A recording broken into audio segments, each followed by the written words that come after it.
오케이. 오늘 하나님께서 우리에게 주시는 말씀은 신약성경 요한복음 4장 19절로 26절까지 말씀입니다. 제가 가진 성경으로 신약성경 147페이지에 있습니다. 요한복음 4장 19절로 26절까지 말씀 제가 받들어 읽겠습니다. 여자가 이르되 주여 내가 보니 선지자로소이다. 우리 조상들은 이 산에서 예배하였는데 당신들의 말은 예배할 곳이 예루살렘에 있다 하더이다.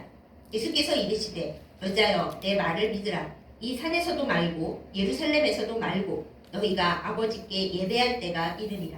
너희는 알지 못하는 것을 예배하고 우리는 아는 것을 예배하노니 이는 구원이 유대인에게서 남이라.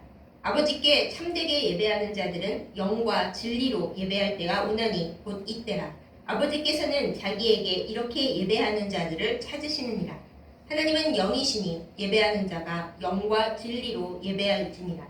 여자가 이르되 메시아 곧 그리스도라 하는 이가 오실 줄을 내가 아노니 그가 오시면 모든 것을 우리에게 알려주시리이다.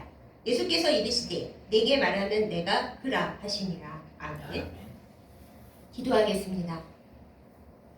예배와 찬양을 받기에 합당하신 아버지 하나님, 오늘 우리에게 예배하는 큰 은혜를 주시고 또 이렇게 말씀을 나누게 하심을 감사드립니다. 우리가 어떻게 예배해야 할지, 영과 진리로 하나님 앞에 드리는 예배가 무엇인지 깨달아 알게 하시고 그 진리를 마음에 새겨 하나님 앞에 온전히 예배하는 저희들 다 되게 하여 주옵소서. 예수님의 이름으로 간절히 기도드렸사옵나이다. 아멘. 오늘 말씀 본문에는 우리가 아주 잘 알고 있는 유명한 이야기가 나옵니다. 예수님께서 수가성에 가셔서 사마리아 여인과 우물가에서 나누신 대화의 일부분인데요. 이 대화에서 여인이 예수님께 여쭙습니다. 대체 어디가 올바른 예배 장소입니까? 우리 사마리아인들은 오늘 본문에는 이 산이라고 나와 있는데 그리심산입니다. 그리심산에서 예배하고 여기가 맞는 예배 처소라고 주장을 합니다. 그런데 당신네 유대인들은 여기가 아니고 오직 예루살렘 성전만이 바른 예배 처소다 이렇게 주장을 합니다. 대체 어디서 어떻게 예배를 드려야 맞는 예배이고 맞는 예배 처소인 겁니까? 이렇게 예수님께 질문을 던지죠.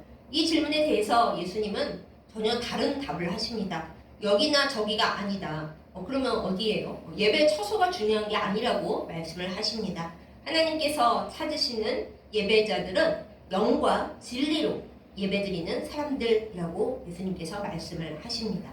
그래서 우리는 영과 진리로 하나님 앞에 예배를 드린다는 것이 무엇인지 생각해야 할 필요가 있고요. 또한 그렇게 실천을 해야 합니다. 우리가 이 본문 요한복음 4장 24절 이 유명한 본문을 예배 시작할 때 많이 듣습니다.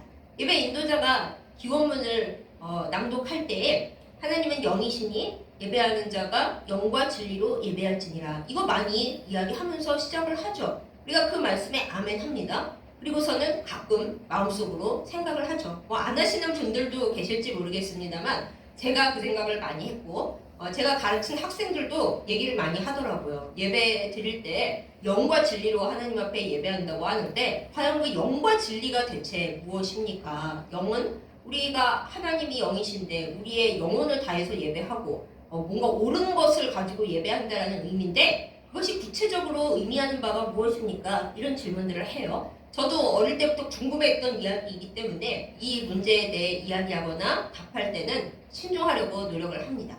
그런데 우리가 이 이야기를 나누면서 제일 먼저 생각해야 할 것이 있습니다. 과연 어떤 배경 속에서 이 예수님과 여인의 대화가 이루어졌는가 하는 것입니다. 그게 뭐가 그렇게 중요하냐라고 물으신다면은 왜 예수님은 영과 진리라는 것을 굳이 말씀을 하셨고 왜 이 여자는 우리는 알지도 못하는 이 산에서 드리는 예배 그리고 예루살렘 성전에서 드리는 예배 무엇이 맞는 예배냐 이 질문을 하게 되었을까? 이거를 우리가 생각해 보지 않을 수가 없습니다. 그래서 저는 오늘 여러분과 말씀을 나누기 전에 이 그리심산에 있었다는 예배 처소 그 문제를 한번 나누어 보고자 합니다.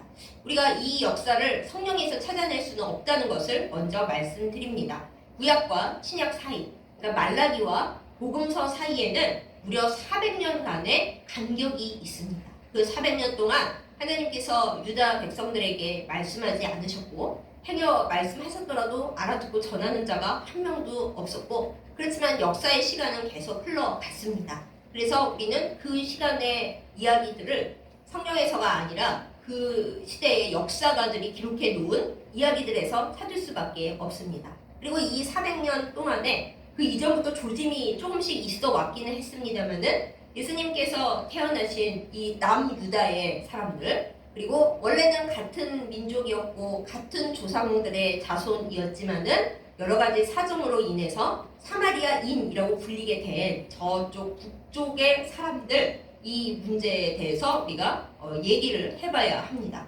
자, 그러면 성경에 나오는 이야기부터 우리가 시작을 해서 한번 알아보겠습니다.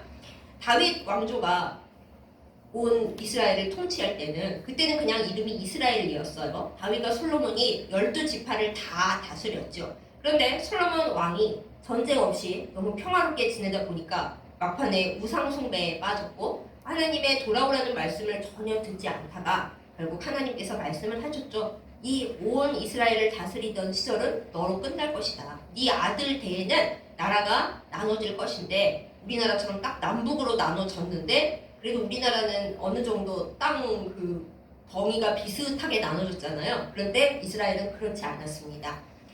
북이스라엘은 10지파가 북이스라엘을 구성을 했습니다.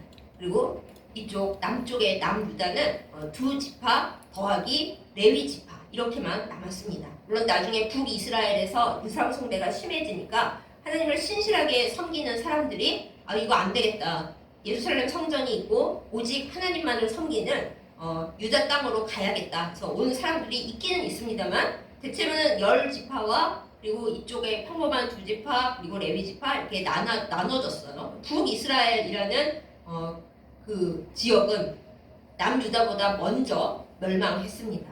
우상 숭배를 많이 했고 또 아수르라고 하는 제국에 멸망을 해서 더 빨리 멸망을 했어요. 그런데 그 아수르라고 하는 나라가 이 식민지로 삼은 망한 나라들에 대해서 어떤 정책을 썼느냐 하면은요, 그 사람들은 그 땅에 있는 사람들을 다 이주를 시키거나, 그 다음에 외국에 있는 딴 나라 사람들을 그 땅으로 이주를 시키거나, 이렇게 다 혼합을 해서 섞어버리는 정책을 썼습니다.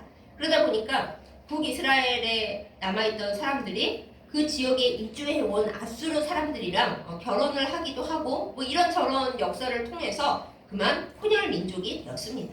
뭐 요즘에 와서야 온 세계가 하나인데 그 민족이 뭐 섞이는 게 뭐 그렇게 문제인가 이렇게 생각할 수도 있잖아요. 그렇지만 옛날이었고, 게다가 이스라엘 사람들은 자기들이 하나님의 특별한 언약 백성이라는 자부심이 굉장히 강한 사람들입니다. 그래서 저쪽에 10지파가 혼혈 민족이 되어버린 것에 대해서 이쪽 남유다에 속했던 사람들은 굉장히 표현이 너무 지나치지만 더럽게 생각을 했습니다. 너네는 이제 우리 민족도 아니고 피가 섞여버린 혼혈족이 되었기 때문에 우리는 같은 하나님 백성이 아니다. 딱 잘라버린 거예요. 그래서 북이스라엘에 있었던 10지파는 이제 후일에 사마리아인이라고 불리는 그런 집단이 됩니다. 그리고 아수르 사람들의 피가 많이 섞였다. 이렇게 아시면 됩니다. 그러면은 그렇게 잘난 척하는 남유다는 뭐 나라를 온전히 유지했는 줄 아십니까? 그렇지가 않습니다. 남유다는 그로부터 조금 더 버티다가 이번에는 바벨론 제국에 멸망을 했죠.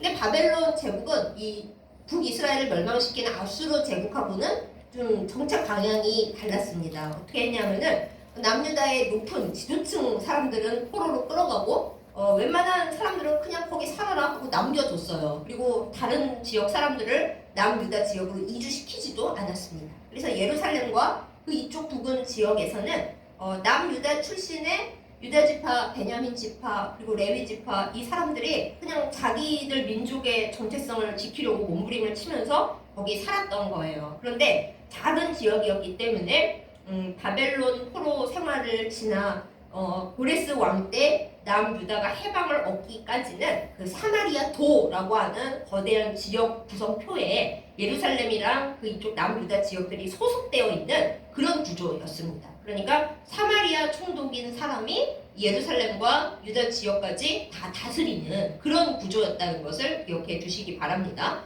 그래서 이렇게 세월이 흘러가다가 바벨론 제국이 영원하지 않죠. 바벨론 다음에 메데, 그다음에 화사까지 와서 바사왕 고레스가 예루살렘 출신 유대인들에게 좋은 이야기를 하죠. 아주 기뻐할 만한 이야기. 너희들은 이제 너네 땅으로 돌아가서 성전을 다시 지어라. 이게 꿈이야 생시야 그럴 만하죠. 하나님께서 약속하셨던 그 기적이 진짜로 일어난 겁니다. 우리나라가 너희 나라를 도와주고 성전 짓는 걸 지원해 줄 테니까 가서 성전을 짓고 우리나라 기도도 좀 하고 그래라. 진짜로 보내준 거예요. 그래서 바벨론 포로 생활하던 사람이 기뻐 뛰면서 성전을 건축하러 돌아왔습니다.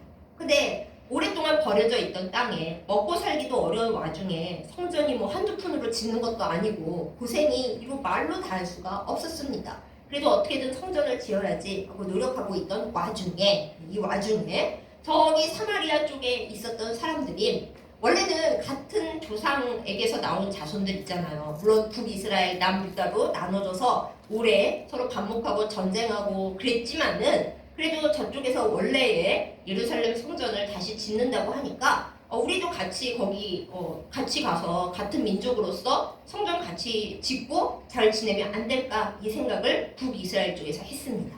그때의 총독이 우리가 잘 알고 있는데 아주 나쁜 사람으로 알고 있는 느헤미야에서 나오는 산발랏입니다. 산발랏 하면 여러분 생각나시죠? 산발랏이 이스라엘 예루살렘 성전 짓는 것을 그렇게 반대를 하고 성벽 재건하는 것도 반대하면서 막 조롱하고 멸시하면서 느헤미야를 암살하려 했다. 이게 우리가 알고 있는 산발랏의 이미지예요. 맞습니다. 근데 산발랏이 처음부터 그렇게 했느냐? 우리가 알기로는 처음부터 그런 것 같잖아요. 근데 역사에 의하면 그게 아니었대요. 이 사마리아 도를 총괄하던 총독 산발랏은 엄마는 북이스라엘 출신의 그러니까 이스라엘 여인이었고 아버지는 북이스라엘 지역으로 이주해온 아수르인이었을 거다. 이렇게 학자들이 추정을 합니다. 그러니까 아수르인인 동시에 북이스라엘 피도 받은 그런 사람이었던 거죠. 그리고 산발랏이라는 이름 뜻이 하나님께서 생명을 주셨다. 생명이 하나님께 있다. 이런 뜻이래요. 그러니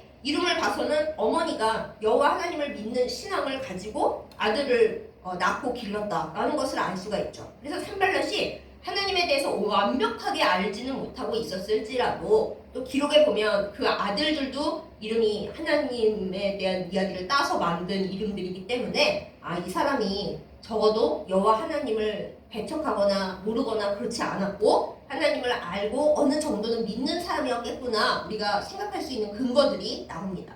그래서 이 산발랏은 예루살렘에 사람들이 돌아와서 성전 짓는다는 이야기를 들었을 때 그러면은 우리도 같이 짓자 힘을 내서 우리 마음을 합하여 민족 대통합을 이루어 보자 하고 자기도 참여하겠다고 했어요. 그런데 사마리아 쪽은 피가 다 섞인 혼혈인이라고 말씀드렸죠. 산발랏도 정통 이스라엘 사람이 아닌 거예요. 그러니 그렇게 민족의 순수성을 중요하게 생각하고 우리는 하나님의 언약 백성 선민이다. 이거를 외치던 남유다 출신 사람들, 자기들의 피는 순수하다 하는 그 사람들이 딱 잘라 말합니다. 꺼져.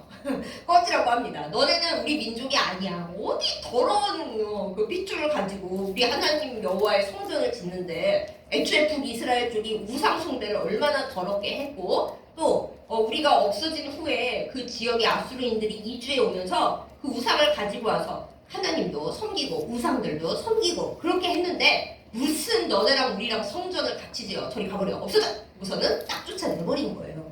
그래서 산발랏이 자기들의 문제는 물론 있었겠지만은 너무 분하고 화가 나는 거죠. 진짜 정치 세력은 우리가 갖고 있고 지네는 가진 것도 없구만은 이제 포로 생활 간신히 풀려나와서 뭣도 없는 것들이 우리가 여러 가지 도와주면서 같이 짓겠다고 손을 내밀었는데 우리를 무시하고 우리를 더러운 벌레 취급을 하고 이렇게 대우를 해? 하고 화가 너무 났던 겁니다. 그래서 이제 성경에 나오는 성전 짓는 유다 사람들을 박해하고 총독을 죽이려고 하고 그렇게 방해를 하는 산발랏 이야기가 나오게 된 것이죠. 그래서 우리가 산발랏을 나쁜 사람이라고 생각하고 나쁜 사람인 것도 맞는데 산발랏에게도 나름대로 사정이 있었다. 이렇게 이야기를 할 수가 있겠습니다. 그런데 산발랏이 의외로 되게 끈질긴 사람이었던 것 같아요. 그래서 거기서 포기를 안 하고 물론 사마리아 총독이기도 하니까 정치적으로 내가 평화를 이루는 사람이다라는 걸 보여줘야 하기도 해서 그런지 여러 가지 노력을 합니다. 유대인의 중심축이었던 대제사장 가문과 협력을 합니다. 이 느헤미야서에는 엘리야십 가문이라고 나오는 그 대제사장 집안에 그 당시에 대제사장이었던 사람의 동생과 자기 딸을 산발랏이 결혼을 시킵니다. 그러니까 아니 유대 대제사장 가문의 제사장이 글쎄 이방인이나 다름없는 사마리아의 총독 산발랏의 사위가 된 거잖아요. 정통 유대인들은 참을 수가 없는 일입니다. 특히 에스라 느헤미야서에 보면은 이방인들과 결혼했을 경우에 그 이방인 여인들과 그 거기서 태어난 자식들도 다 내쫓으라고 그러잖아요. 제가 읽으면서도 너무 심하다 생각을 했는데 유대인들은 진짜로 그랬던 거예요. 그런데 하물며 대제사장 집안 사람이 이방인 총독의 딸과 그것도 사마리아 총독의 딸과 결혼을 해? 있을 수가 없는 일이라고 그 제사장을 느헤미야가 파문을 시켰습니다. 그래서 쫓겨나고요. 산발랏 집으로 갔고 다시는 예루살렘 성전에 못 오는 신세가 된 겁니다. 그래서 평화롭게 잘 지내보자고 유대인들하고 잘 지내보겠다고 정치적으로 결혼을 시켰을 텐데 이오나 고우나 자기 사위가 된 유대인 제사장이 아예 예루살렘 성전에 발을 디디지 못할 인간으로 되어버리자 산발랏이 확 너무나 열이 받습니다. 그래서 그래 예루살렘 성전 우리가 짓는 거에도 참여 못하게 됐고 그 주도자들을 죽이려고 했더니 그것도 안 되고 이것도 저것도 다 안 되는데 그래 그럼 나도 그리심산에 성전을 새로 짓자지 이렇게 마음을 먹습니다. 그래서 그것을 어떻게 실행을 하느냐 하면은 그 시대 그 역사에 유명한 알렉산더 대왕이 나오거든요. 알렉산더 대왕이 이제 약해져가는 페르시아의 세력을 막 누르고 진격을 해서 이집트로 진격을 하던 길에 그 가는 도중에 두로 땅 페니키아 지역을 지나갈 때에 산발랏이 사마리아 총독으로서 알렉산더 대왕에게 도움을 줍니다. 군인들을 많이 이제 도와주면서 한 6,000명에서 8,000명 정도 지원을 했다 그래요. 꽤 큰 숫자죠. 그러면서 도와줬는데 다행히 알렉산더 대왕이 된 걸 보니 그 정복에 성공을 한 거죠. 그래서 도와줬던 사람에게 고마웠을 거 아니에요. 그래서 무엇을 원하느냐 그랬는데 이때다 하면서 산발랏이 얘기를 합니다. 이 그리심산에다가 성전을 짓는 걸 허락해 주십시오. 알렉산더는 외국인이니까 거기에 성전을 짓는지 마는지 그게 뭐 중요하냐 싶었겠죠? 사실 별로 중요하게 여기지도 않았을 것이고요. 그래라 지어라 누가 방해하거든 나한테 말해라 내가 다 뒤에서 받쳐줄게. 알렉산더 대왕이 허락을 해줘가지고 산발랏이 그래 너네가 예루살렘 성전 지어서 니네만 하나님의 백성이고 우리는 아니라고 쫓아냈지? 좋다! 나도 그리심산에 성전 짓는다. 그래서 이때부터 사마리아인들의 성전, 그리심산 성전이 만들어지게 된 겁니다. 네, 이 얘기는 성경에 없어요, 여러분. 구약과 신약 사이에 있는 내용입니다. 그러면 이제 예루살렘에도 성전이 있고 그리심산에도 요상하지만 성전이 생겼으니 어쨌거나 성전이 2개가 된 거잖아요. 성경에서는 얘기도 안 하는 그리심산 성전이긴 했지만은 사마리아 사람들에게는 굉장히 소중한 성전이었습니다.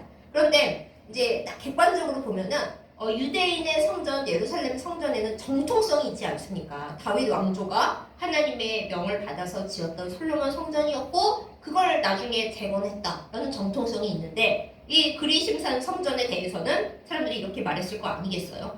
저거 유대인 집에서 쫓겨난 산발랏 총독 사위를 제사장 시켜주자고 그냥 만든 거야.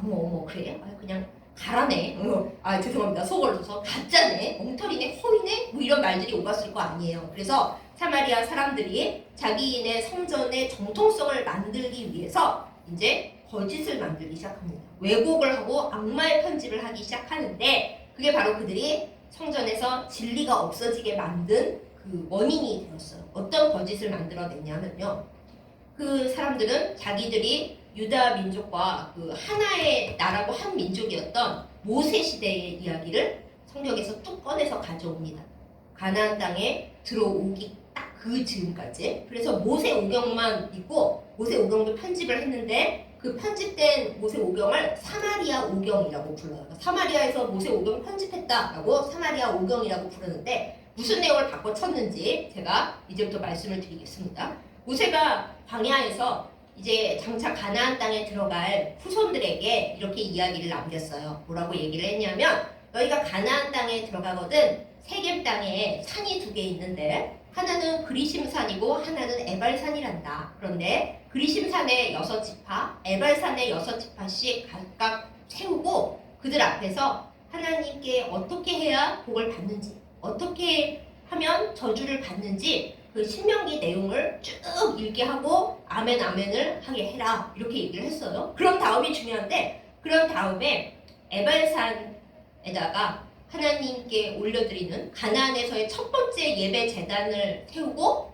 거기서 하나님께 예배를 드리고 기념비를 세워라 이렇게 얘기를 했어요. 이거는 신명기 27장에 있습니다, 여러분. 모세가 그렇게 명령을 한 것에 대해서 나중에 여호수아와 온 이스라엘 민족이 가나안 땅에 들어갔을 때 진짜로 그거를 실행을 합니다. 그리고 에발산에서 하나님 앞에 번제단을 만들어서 드렸어요. 그러니까 이스라엘 백성이 가나안 땅에 들어와서 제일 먼저 하나님 앞에 예배를 드린 자리는 어디예요? 에발산인 거죠. 그런데 바로 이 부분을 그 그리심산 성전 만든 측에서는 그거 에발산 아니고 우리가 성전 세운 그리심산이야로 바꿔친 겁니다. 실제로 이스라엘에 가보면 에발산과 그리심산이 바로 옆에 쌍둥이처럼 붙어 있어요. 에발산이 조금 더 큽니다. 높이가 더 높습니다. 그런데 비슷하게 생겼거든요. 그러면서 이 사마리아 오경에서는 여호수아가 가나안 땅에 들어와서 제일 먼저 하나님께 예배를 드린 그 번제단 만든 곳이 우리 그리심산 성전 있는 이 그리심산이다 이렇게 바꿔 쳐버린 거예요. 거짓말을 만든 거죠. 그러면서 이 다음에 모세와 같은 선지자 그리스도께서 임하셔서 이 우리 핍박받고 서름을 당하고 있는 사마리아 사람들을 아주 하얀과 같은 사랑으로 안아주시고 우리에게 복을 주실 거야. 그러니까 그 메시아 오실 때까지 우리는 이 그리심산 성전을 지켜야 돼. 이렇게 거짓말을 만들었다라는 거예요. 원래 구약 성경에서는 메시아는 예루살렘으로 오신다고 되어 있잖아요. 근데 모든 걸 그리심산으로 바꾼 거죠. 근데 위에서 왜곡이 되면은 그 왜곡된 역사가 특별히 새롭게 발굴되지 않는 한 그 아래 자손들에게로 그대로 내려가잖아요. 사마리아 사람들은 예수님 계시던 시대 혹은 그 이후까지도 이 사마리아 오경의 말씀을 그대로 믿고서 살았다라는 겁니다. 그래서 사마리아 여인이 유대인인 예수님께 질문을 한 거예요. 당신네들은 예루살렘 성전이 다른 예배 처소라고 하고 우리 조상들과 우리들은 이 그리심산에서 예배드리는 게 옳다고 하는데 어디가 옳습니까? 이 질문이 나오게 된 거죠. 근데 여기서 한 말씀을 더 드리자면, 그럼 여러분 그리심산 성전은 어디에 있나요? 그쵸? 한 번도 못 들어보셨죠?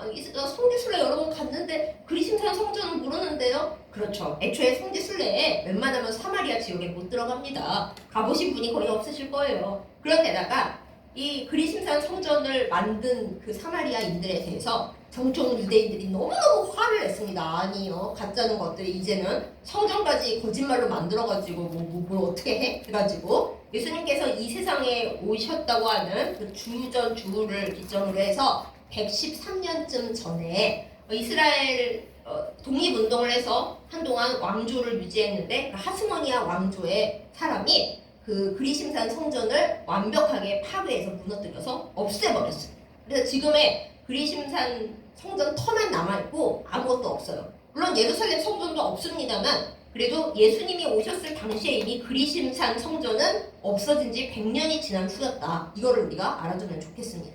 그런데 그 없어진 후에도 사마리아 사람들은 어차피 예루살렘 성전에 못 들어가니까 그 사마리아 오경의 이야기를 되새기면서 우리가 지금 성전도 없고 예루살렘 성전에 못 가는데 이 다음에 누가 오시면 이 모든 것이 바뀔 거야 하면서 예배하고 있었다라는 거예요. 그러니까 이 여인이 예수님께 여쭤봤던 거죠. 우리 여기서 예배 드려도 우리는 괜찮은 건가요? 꼭 예루살렘에 가서 예배를 드려야만 되는 건가요? 대체 어디가 옳은 건가요? 이 얘기를 했던 거예요. 그거에 대해서 예수님께서 뭐라고 대답하십니까? 이건 이제 오늘 본문에 있으니까 우리에게 조금 쉬워졌죠. 예수님께서 아니 예루살렘도 아니고 이 산도 아니야. 예루살렘이냐 그리심산이냐가 중요한 게 아니고 하나님은 영과 진리로 예배하는 그 사람들을 찾고 계셔. 이렇게 답을 해주신 겁니다.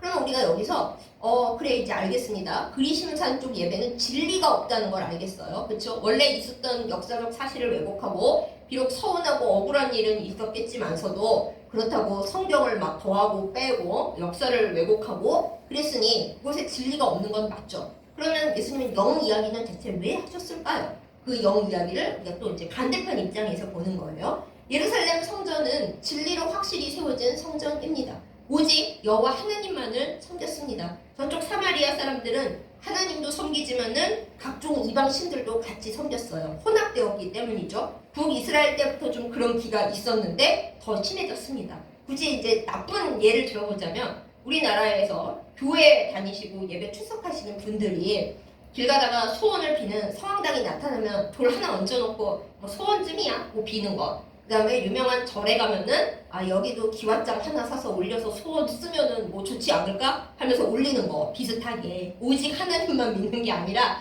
여기저기 내 소원을 들어줄 수 있을 것 같은 뭐 신기로운 세력이 있는 곳에는 다 뭔가 하는 것처럼 그런 식으로 사마리아 사람들도 산발랏도 그리심산의 사람들도 그렇게 했던 거예요. 그러니까 그곳에 진리가 없던 건데 예루살렘 성전은 아니죠.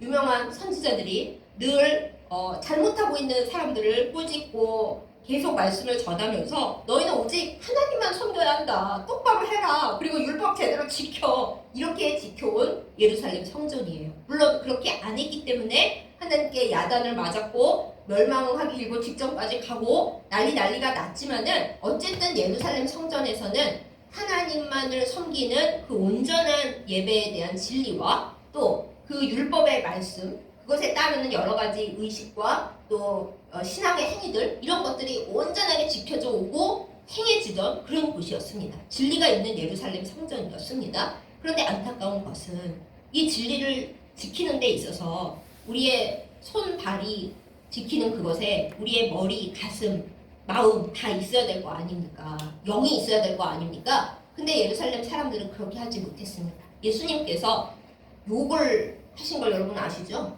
우리나라에 개의 자식이 있다면 유다에는 독사의 자식이 있습니다. 우리가 독사의 자식이라는 욕이 있다는 걸 어떻게 아는가? 예수님께서 바리새인들을 향하여 이 독사의 자식들아 그러시잖아요.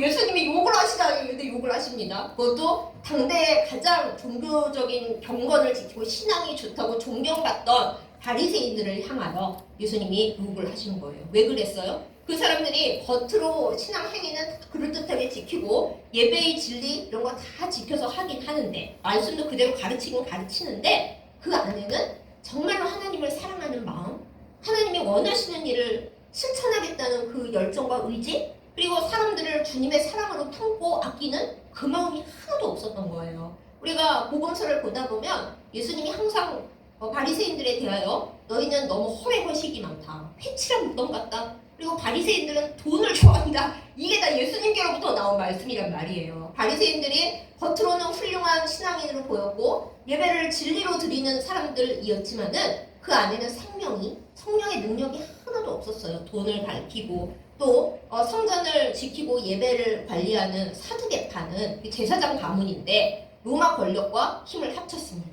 그리고 오히려 사두개인 바리새인들이 예수님 빼고는 평소에 원수였어요. 사두개인들은 돈보다는 우리는 권력을 가질 거야 하면서 로마에 협조를 했거든요. 그러니 생각을 해보세요. 교회의 중직자들과 또 목회자들과 주요 성도들이 하나님을 사랑하는 마음이 없고 이웃사랑을 실천하는 마음이 없고 재물과 권력과 명예와 뭔가 이렇게 이름 날리는 것만 생각하고 산다. 그러면 그 예배가 온전하겠습니까? 아무리 거룩한 척, 온전한 척 예배를 드려보아도 영이신 하나님이 지켜보시기에는 야, 니네 마음 다 보여. 지금 나 만나러 온 거야? 빌어서 뭔가 좋은 거 얻으려고 화려한 거를 보여주려고 나 이렇게 신앙이 좋으니까 복 주세요 하려고 여기 온 거잖아. 영이신 하나님은 아시는 거죠. 근데 영이 없어요. 영이신 하나님은 영으로 우리를 만나려고 예배 보러 오셨는데 여기 앉아있는 사람들은 영이 없고 그냥 겉으로만 그럴듯하게 하고 있는 거예요. 그래서 예수님께서 성전 청소 기가 막히게 하셨죠. 네, 그런 거예요. 그러니까 사마리아의 그리심산 쪽에는 진리가 없고 예루살렘 성전에는 영이 없는 그 상태였기 때문에 사마리아 여인의 질문에 대해서 예수님은 아니 예루살렘도 아니고 그리심산도 아니야. 하나님이 원하시는 건 어디서 예배드리냐 그걸 알자 이게 아니고 너희의 예배하는 몸과 마음이 정말 영과 진리가 있느냐 그거를 찾으신다니까 하고 예수님께서 말씀을 해주신 겁니다. 그래서 여인이 듣고 봤는데 잘 이해가 안 되는 거예요. 그래서 오늘 본문에 보면 또 얘기를 바꾸죠. 보니까 당신이 아주 훌륭하신데 우리가 지금 하는 말을 이해 하나도 안 되는데 이 다음에 우리가 기다리고 기다리는 사마리아 오경에 나오는 그 선지자가 오시면, 이 메시아 그리스도가 오시면은 그분이 다 알게 해주실 거라고 했어요. 이렇게 대답을 했더니 예수님이 진짜 중요한 정말 진리를 얘기해 주시죠. 너에게 얘기하고 있는 내가 바로 너네가 기다리고 있는 그 사람이야. 내가 그 사람이야. 이렇게 대답을 해 주십니다. 그러니 여인이 진짜로 놀랬겠어요? 안 놀랬겠어요? 내가 남편이 몇 명 있었고 지금 몇 명을 살고 있다. 그거 알아챌 때부터 이 사람 이상한데? 했는데 또 뭐 영과 진리 얘기할 때도 했는데 심지어 내가 바로 너희가 그렇게 간절히 기다리던 예루살렘 성전에 못 들어가게 해서 여기다 서러움에 던지고 그나마도 다 부셔버려서 공터에서 예배 드리면서 우리를 서운하게 하지 않을, 우리를 이방인이 다 됐다고, 이방인보다도 더 더러워졌다고 업신여기고 있는 저들만 사랑하는 사람이 아니라 우리도 사랑해주는 그 메시아 그리스도가 온다고 하고 기다렸는데 그 사람이 이 사람이라는 거예요. 이 여인이 물동이 버려두고 가지 않겠어요? 저라도 갈 것 같아요. 드디어 왔어. 우리가 기다리던 바로 그 그리스도가 드디어 왔어. 유대인 남자인데 우리 우물가에 이 뜨거운 정오에 앉아서 나에게 말을 시키더니 자신이 그 사람이래. 우리도 유대인이 아니어도 다 사랑해 준대. 그 얘기 하러 가지 않았겠습니까? 이 얘기 역사를 알고 보면 이 본문이 또 사마리아 여인의 행동이 더 잘 이해가 됩니다. 아무튼 이 얘기는 그 여인의 이야기고 우리가 오늘 나눌 이야기는 바로 이 영과 진리가 무엇이었냐 하는 것이에요. 하나님은 우리의 예배 가운데 오십니다. 그런데 우리의 예배에 열심히 드리는 형식도 물론 보시고 당연히 우리가 진짜 하나님을 예배하는지 아니면 우리가 갖고 싶은 것을 얻기 위해 우리의 소원을 예배하러 왔는지 아니면 그럴듯하게 멋있게 보이려고 사회 지도층처럼 보이려고 꾸미고 예배에 왔는지 진리를 보시는 하나님이신 동시에 진리는 겉으로나마 그래도 알 수 있는데 영은 하나님과 나 사이밖에 모르는 거잖아요. 진짜 영으로 하나님을 예배하고 있는지 그것을 하나님은 보신다라는 거예요. 사랑하는 여러분, 우리의 예배는 어떠한가요? 우리는 진리를 예배하고 있습니까? 이 질문 앞에서는 이제 하나님만을 온전히 예배하지 않고 그냥 나에게 복 주고 날 좋게 해준다는 모든 것을 다 예배 대상으로 삼는 이 문제가 걸러지게 됩니다.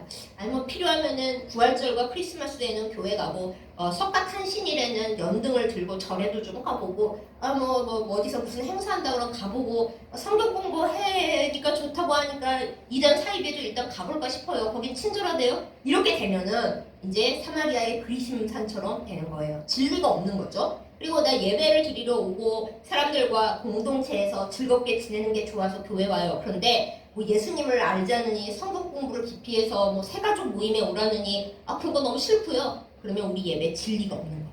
우리는 하나님을 힘써 알아야 우리의 믿음이 온전하여지고 뭐 누가 우리와 만나서 얘기를 하고 그 사람과 알아갈래도 그 사람을 알아야지 뭘 알아갈 거 아닙니까? 아무도 것도 모르고 그냥 그 사람하고 얘기하는 것만 즐겁다.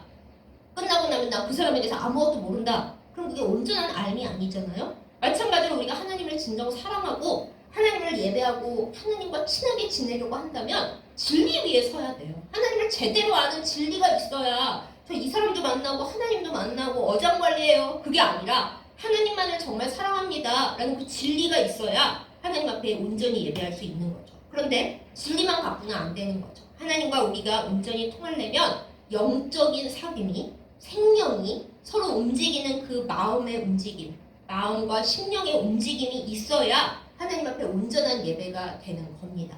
우리가 사랑하는 사람을 만날 때 몸과 마음을 다해서 만납니다. 몸은 그 사람 만나고 있는데 마음속으로 다른 사람 생각을 하고 있던가 이 사람하고 빨리 헤어지고 나 가서 일해야 되는데 그럼 그게 온전한 만남이에요? 상대방이 그걸 모를까요? 사람이어도 그걸 아는데 하나님이 그걸 보시면 우리 예배 자리에서 그걸 보시면 얼마나 서운하시겠어요. 너는 나를 사랑하는 게 아니구나. 나를 예배하러 온 게 아니구나. 왜 왔니? 라고 물어보실 거예요. 그럼 여러분과 저는 뭐라고 대답할까요? 하나님 예배 드리러 왔어요. 하나님이 너 내 생각 안 하고 나 보는 게 기뻐서 온 것도 아니고 왜 왔니? 물어보실 때 글쎄 제가 왜 왔을까요? 주님을 봐야 제가 원하는 것을 얻어갈 수 있어서 왔을까요? 그럼 주님이 그러시겠죠? 내가 자동 판매기냐? 그러실 거예요. 자동도 아니죠. 그냥 내가 너의 종이냐? 왜 너가 원하는 거 어쩌고 나 보러 왔다고? 너가 너의 사랑하는 사람을 대할 때도 그렇게 하니? 그러실 거라고요. 그게 바로 영이에요. 성령 충만함과 생명의 영. 그리고 그 사랑하는 영으로 정말 주님을 너무 보고 싶고 주님과 같이 있었으면 좋겠고 주님이랑 있는 게 너무 좋아요. 그 마음으로 그 친밀함으로 더 가까이 있고 싶은 그 함께하고 싶은 그 영으로 그리고 그 하나님이 바라시는 일을 해드리고 싶은 그 마음으로 그 예배야 영으로 드리는 예배라는 것입니다. 하나님이 우리에게 바라시는 게 뭐예요? 하나님을 사랑하고 그 사랑하는 마음, 내가 사랑받은 마음으로 이웃에게도 사랑을 해줘라. 그게 하나님이 바라시는 영의 예배예요. 구약 성경에서 계속 나오죠. 선지자들이 그 성전에 있는 높은 사람들에게 말하죠. 권력자들에게 말하죠. 너네가 하나님을 사랑한다고 말할 횟수가 있겠느냐? 우상을 섬기거나 우상 안 섬겨도 그 가난하고 힘든 백성들에게 포악을 떠는 너의 모습이 하나님 보시기에 좋은 것인 줄 아느냐?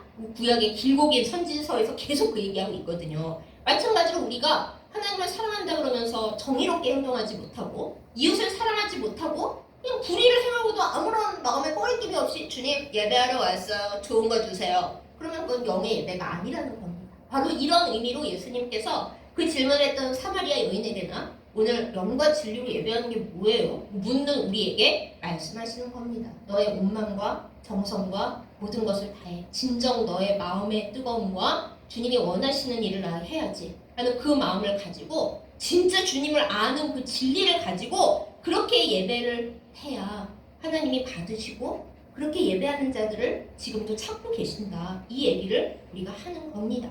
사랑하는 여러분, 제가 앞니가 너무 길었기 때문에 설교에 관한 말씀은 길게 드리지 않겠습니다. 여러분이 다 알고 계시죠? 이제는 내가 하나님 앞에 드리는 예배가 정말 영의 예배인가, 정말 나는 진리를 붙들고 하나님 앞에 예배 드리고 있는가 우리가 잘 생각해 볼 수 있기를 원합니다. 주님 앞에 회개하는 기도로 나아가서 주님 저의 예배에 생명의 영이 부족했습니다. 하나님은 영이시니 제 영을 뻔히 아실 텐데 제가 어장 관리하면서 하나님과 돈과 제 일 사이에서 헷갈리면서 예배 자리에는 앉아 있었는데 주님 아시고 서운하셨죠? 잘못했습니다.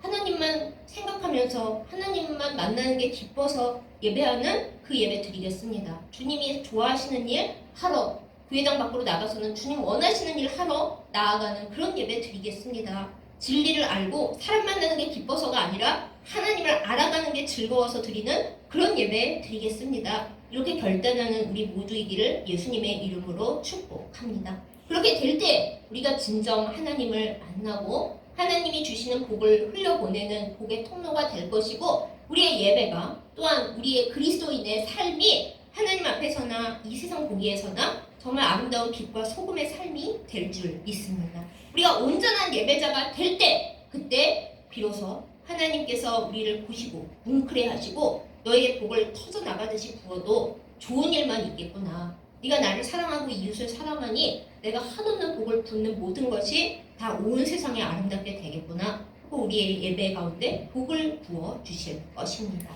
사랑하는 여러분, 여러분과 저 모두 하나님 앞에 온전한 예배자가 되기를 예수님의 이름으로 축복합니다. 온전한 예배자가 되기 위해 영과 진리가 무엇인지 알고 그것을 붙들고 그것을 갈망하고 영과 진리로 예배하기 위해 나아가는 우리 모두가 되기를 하나님의 복의 자녀들 되기를 예수님의 이름으로 축복합니다. 아멘. 기도하겠습니다. 예배받기에 합당하신 우리 아버지 하나님, 참으로 영과 진리로 주님 앞에 나아가기를 간절히 소망합니다. 예루살렘 성전에서도 말고 그리심산에서도 말고 하나님이 진정 원하시는 그것, 예배 자리가 아니라 영과 진리의 그 마음, 그 모든 삶, 그것을 가지고 주님 앞에 예배 드리기를 간절히 소원합니다. 주여 이 우리의 소원이 주님 앞에서 이루어지게 하여 주옵소서. 하나님께서 예배하는 자들을 찾으실 때 우리가 여기 있다고 주님 앞에 나아가는 저희들 다 되게 하여 주시옵소서. 하나님, 하나님을 온전히 사랑하고 하나님을 알고 하나님을 만나는 것을 너무 기뻐하는 예배자들이 되게 하여 주시옵소서. 하나님, 하나님을 아는 걸 원하지 않고 오히려 이 세상 일만 재미있어 하는 그런 엉터리 예배자가 되지 않도록 우리를 깨끗하게 하시고 정결하게 하여 주시옵소서. 그러나 하나님 겸손하게 고백합니다. 우리가 영이 무엇인지 제대로 모르고 진리가 무엇인지 모를 때가 너무 많이 있습니다. 때로는 안다고 하는데 잘못 알고 잘못 행할 때가 더 많이 있습니다. 우리를 불쌍히 여겨주시고 성령 충만하게 하여 주시고